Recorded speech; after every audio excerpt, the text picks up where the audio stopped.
something close to like a 50 to 60% increase in uniques and set items. Goodbye, server.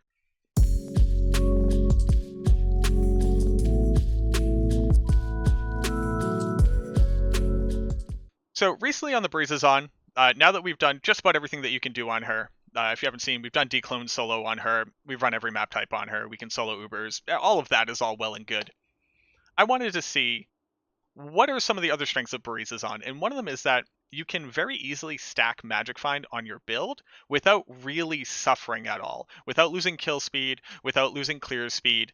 We tried some really heavy Magic Find setups like 3-piece Tal's armor. We use Skulders with a Shaco, and I think what we've come across is probably the best pound for pound increase in Magic Find without losing any serious clear speed. We just got done running the cow map that I showed a little bit earlier. That map, when we were not really running it that fast at all and taking a couple breaks to go identify items and sort our stash, really only took us 25 minutes to clear. So that's a pretty decent clear speed considering we have dropped a good amount of our damage off of the build. But rather than go on and on about that, let's talk about the numbers, let's talk about the results.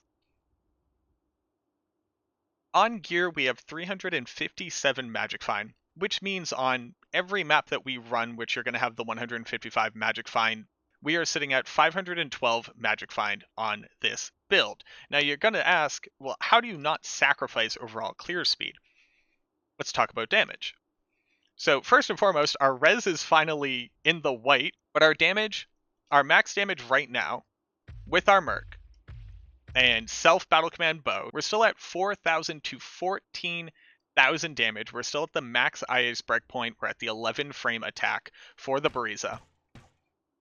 And the gear doesn't actually need to change that much to accommodate this. One of the reasons why that is because the Buriza does want to be rocking max damage charms.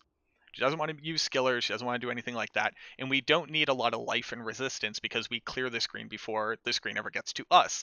So what that means is you get to run max damage Magic Find charms in addition to your normal kit, and you also get to fit in a Gauge charm. Now, 40% of our total charms are just Magic Find, all 5, 6, and 7. Actually, at this point, I think it's all 6 and 7. We are trying to convert those all over to 3 max damage, 7 Magic Find charms. But this is where the big kit of Magic Find really comes from. It's the fact that you get to run these in your charm slot, and you're not really sacrificing overall damage. The rest of the kit is slightly modified to be able to accommodate the stats that we need and additional Magic Find. So we're still using a 582 Buriza. We're still using an ED slammed Atmas for amplified damage. We have swapped over to a Tal's helmet. The Tal's helmet would give us enough mana and life leech to actually not have to run any other sources on the rest of our build. And with an additional mana, additional life, and all res, a 3-socket Tal's armor with just P topazes is getting us 72 Magic Find as well, which is a huge increase. When we were playing around with 3 Tal's set, Tal's armor also gives a lot of resistance, so we did have survivability, but we lost so much kill speed because we weren't running our fortitude that I didn't really think it was worth it. And in addition to that, we are still running Nosferatu's belt. We don't need the IAS here, but really it's the slows target and the additional deadly strike, which helps us to be over 75% crit chance, which is really important for us to maintain our kill speed. We did have enhanced damage chance guards before, but I feel like the soul drainers just bring too much to the table to really sacrifice this slot from Magic Find for pure Magic Find. We are using a Magic Find Slam Nagel Ring. You really don't need a Bulkathos or a Wisp or a really sick crafted ring here. You can afford to get really high Magic Find in this slot. And then in addition to that, we have Magic Find slammed onto a Raven Frost. So we can keep our Cannot Be Frozen, but still get a little bit more on that top end for Magic Find. And then as always, you're going to be running War Travs on the build already. Ours are 46 War Travs. So typically we only have around 200 Magic Find with map Magic Find included because we run War Travs. But again, we have 357 on the main build, and inside of maps that brings us up to 512 unless there's any other modifiers available. To give you again, to look at like what are we doing and what are the results. So these are the finds from just our most recent cow map that had pretty good density, pretty good monster rarity. I wouldn't say that it was a ridiculous map in any way, shape, or form. We got ourselves an Rune, a Gull Rune, Sandstorm Trex, we got an absolutely garbage lidless wall and a super garbage Ashutas, but it's an Ashutas, it's a lidless. And then on top of that, this is our best drop for a little while right now. 40 ED, 13 max Jewel.